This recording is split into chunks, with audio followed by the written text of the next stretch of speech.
our 10 mold popsicle maker. First off, the overall dimensions. We have a length of 99 inches, a depth of 34.5 inches, and height with caster wheels, we have 32.5 inches tall.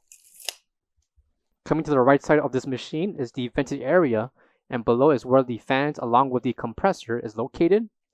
And coming to the left side, we have 3 compartments. Each compartment with the doors that can be removed, and right below are the popsicle molds. A total of 10 molds will be included, 5 in the top and 5 in the bottom. The measurements for each basket will include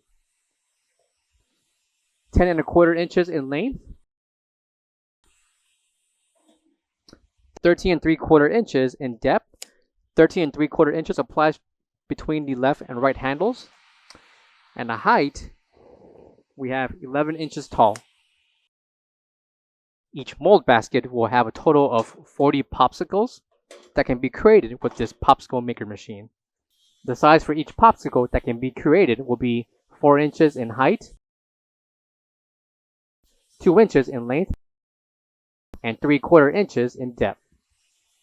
Each mold can be removed and inserted back onto their respective compartments. Door covers can be removed and inserted back onto their slots. And right below are the molds where the popsicles are being created. Coming to the center will be a separate motor, and the measurement for this motor will include 9 inches in height. Coming to the back or front of the popsicle maker machine, depending where this is positioned, the power switches along with the temperature control. And please note that this popsicle maker machine will require hard wiring. For all questions, give us a call or visit our website coolerdepotUSA.com for more information on this product. Thank you.